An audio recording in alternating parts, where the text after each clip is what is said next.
Okay, so now we get down to business. We want to put all the girls together.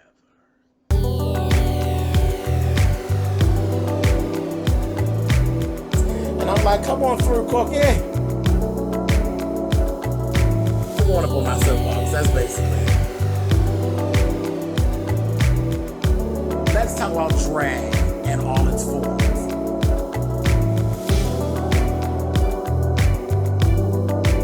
What, Cookie?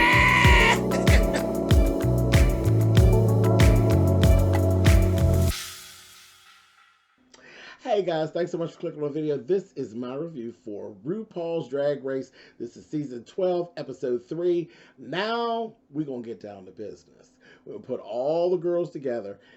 They get in the room. You got team 1 on one side, team 2 on the other. Baby, team 1 is playing games with them as they come together. And they're picking them and asking them questions and information about themselves and what happened during their premiere. And I'm saying, are they not paying attention?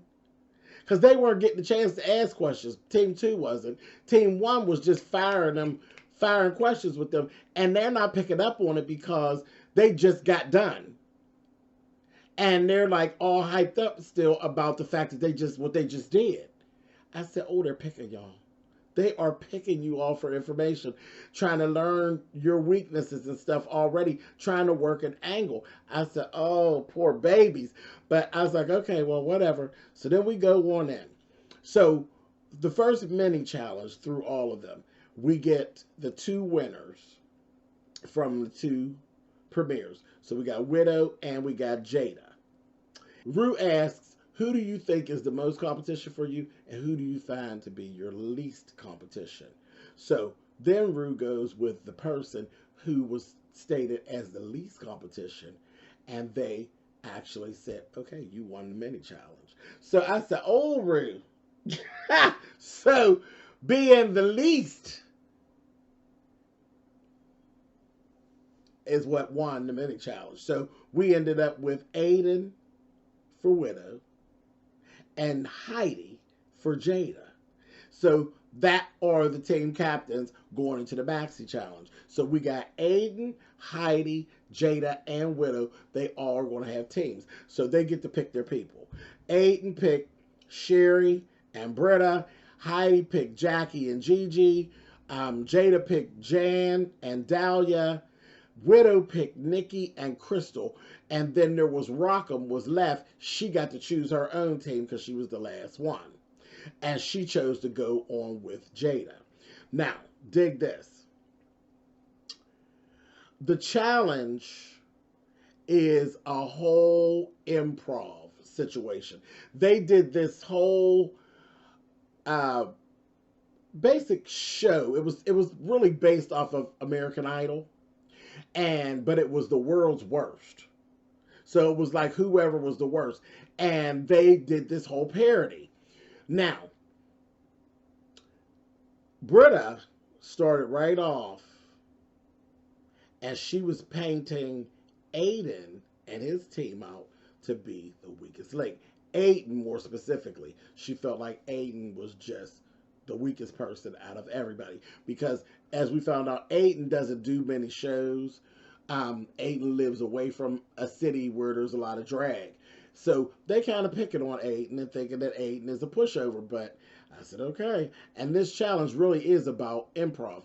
There's a script, but there's a lot of improvisation that has to be done with this whole thing. So, I figure Sherry, because Sherry has a theater background, so she feels like she's one of the highest, her and Britta. And like I said, they just think that it's just Aiden. But again, you don't always know what you're talking about. But anyway, so Heidi's team, because Heidi don't have a whole lot of speaking background. She's a good ass performer, but her speaking stuff and this whole improv thing, she's a little nervous. But her team actually embraced her and basically helped her to raise her bar. And it was no shade. Everything was working out real good with them. Child, so dig this. Rue rolled through and gave a little bit of an improv lesson to the girls. And I thought that was really good. And I said, whoever is stupid enough to not be listening, God bless you. Because he dropped some real gems on them. He really, really did. So after this, we had Rue go talk to Heidi a little bit. And Rue started speaking to Heidi about her name. And he gave her advice about the fact of why the name is problematic. And it's more from a marketing standpoint. I told y'all the story about my friend who had to change her name because she wanted to do pageants and she wanted to be taken seriously. So very much the same thing. Rue was telling her, girl, the way your name is and the way it's written, the syllables and having to try to work the syllables out so that the name comes out to get the meaning that you're wanting, it just is a bust. It's a bust. And she was listening. She didn't fight back with Rue. She's like, if I got to change my name to Heidi Ho, Heidi to win, I'm going to do it. So I said, okay, so it's interesting. So we're going to see what happens with the name. But Rue is exactly right. Because it's supposed to come out as hiding in the closet, but it doesn't. It's just Heidi in closet. And it's like, it just doesn't flow. Marketing is a nightmare. Marketing wise, but whatever, girl. Anyway, moving on. So, they started splitting up their little parts. And there was, naturally, there's always some argument that goes on where there's parts that have to be given out, and this one don't want that, and that one don't want, you know how that goes. Well, Rockham was supposed to be this orange. Of course, you know, Rockham doesn't have an outward voice. So they're like, okay, girl, this is going to be you. They're going to give the apple to Jada. And the apple has like the standout role for their group. And I'm sitting there saying to myself, Rockham, this is your breakout moment, sweetie. You go ahead and take the orange and don't complain because they're not looking for you. They're going to be looking for everybody else, and that's when you drop your performance and make them look at you. They know they created the script, so the judges actually know what needs to be done, and that's the challenge. Do it. You can shine. If you can make a role shine that don't have a lot of verbiage and all of this, then you're going to stand out in the group. But girl, she was so nervous and she went back and forth. But listen, Jada was like, I ain't giving up my apple. She went, She's like, nope, I'm going to, she's a pageant girl. She wasn't going for that. So I'm sitting there thinking, Rockham, this is your chance to pop, girl, to really, really pop. So anyway, they get started. Listen, I actually hated it. I hated this whole parody. I just thought it was corny. It really was corny. I think it could have been something that'd be fun. Because, you know, American Idol in itself is funny. It's just funny. The whole setup of the show and how they have the people come in and audition. It's funny. It is like a joke waiting to happen. But this wasn't it. This came across very, very campy and very, very corny. And it was more of the costumes. And it was too campy for me. It just took away from what it could have been. But I will say this. The first group, which was Heidi, Jackie, and Gigi, they were funny. They were, for me, they were the funniest of the whole thing. When they did the Charlie's Angels pose, baby, but they was geriatric Charlie's Angel, honey, and they was trying to get down in the pose, and they were like their bones was cracking. I was in tears. Do you hear me? In tears.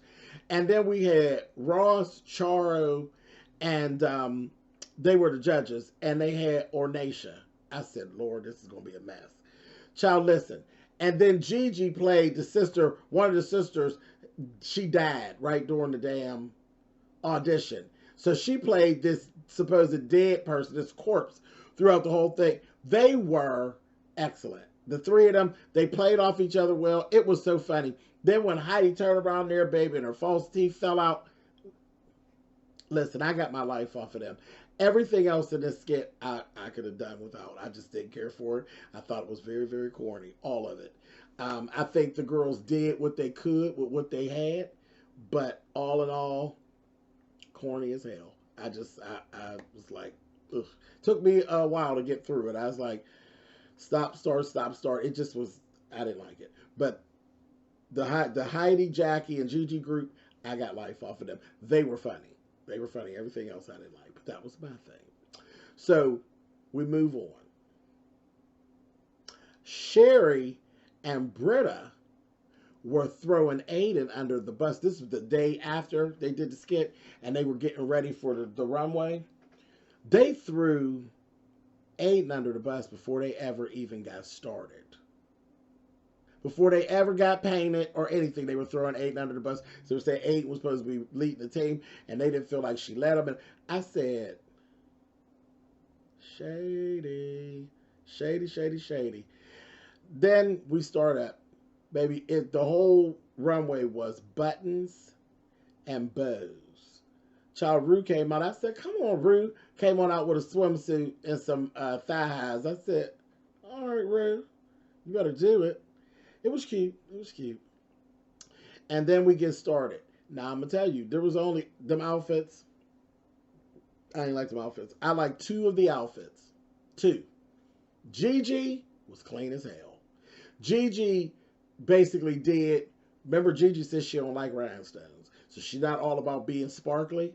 She did the same thing that I would do with rhinestones. She did it with buttons. So she had this cute dress and had a, she even had luggage. She had luggage and a purse, baby. A suitcase and a purse. And everything was covered in buttons. And it was all orange and red. It was gorgeous. It was gorgeous. It was so sharp. It was so sharp. I said, girl, get the... I loved it. I loved it. It was just sharp, and it looked couture. And it was buttons as opposed to rhinestones. And I just thought it was sharp. It was my favorite thing that actually hit the runway for this. Loved it. Sherry Pie tore it up. She came out, and it was given very much these black eyes. She had black contacts in, and she was given Psycho Baby Jane, honey. It was very campy, but very spooky at the same time. It really did look like something right out of an old horror movie, and it was excellent. And the thing is, we get down here, baby, they started with Dahlia. Dahlia had on these badass pink satin pumps that tied around the ankle. They had a tie string around the ankle. They had the bows on it. They were gorgeous. They were gorgeous. They were like this soft pink. Just gorgeous. I ain't care nothing about none of the rest of what she had on. But them shoes were everything. She gets out there. Sherry won over everybody. See, this is getting sickening because we're watching and I see what they're talking about. You know, she's working with what she's doing. She is excellent at all this campy stuff and this theater stuff. She is whipping them down so far in this competition. But she won overall. The bottoms were Nikki Doll and Dahlia. Now, I'm going to tell y'all what that happened. Already with Dahlia, she rested on Pretty and they're over it. They're over it. They're like, girl, And she does. And it really showed up with this. She ended up in the bottom. It was Dahlia against Nikki Doll. They are the two pretty girls. The song was Ariana Grande, Problems. And they started. And the both of them started. And I was like, oh, God. Because they were both just sitting around trying to be cute.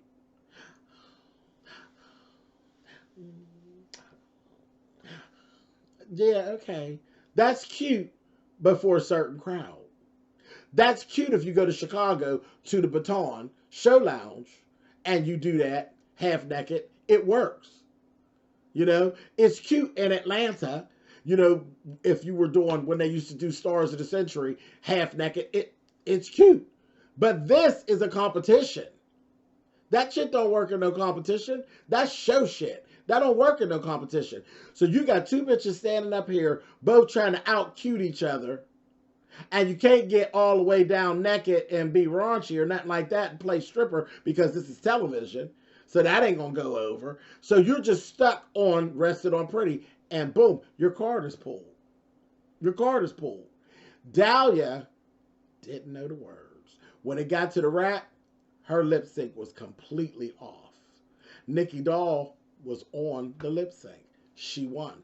But all in all, boring ass lip sync. Ooh, it was boring. I was like, all this pretty shit. And I live for a pretty queen, but listen, 12 seasons in, you cannot win this rested on pretty. You can't. It doesn't happen. It requires performance. It requires you to step outside the box. It requires you to do more than be pretty. So, I mean, there's nothing wrong with being a pretty drag queen by all means. I love it. But, child, you can't win this being pretty. And it was like Dahlia's whole card was pulled and her ass got eliminated, baby. She got sent home. I was like, girl, your performance was off. You done. Sent her right on home. And then when they said that she, everybody says, well, thank you for the opportunity or whatever they say to Rue, she didn't say shit to Rue, baby. She turned around and walked off. The girls was like, oh, baby, she walked right on. She stormed on off. All you heard was the click, click, clack of her shoes going across that floor.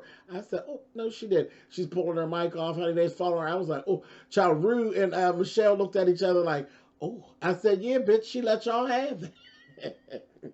She was like, child, psh, and went on about her business. And she talked about it, as she's leaving, it was like, she said, I know I just stormed off, but the girl wasn't a good look.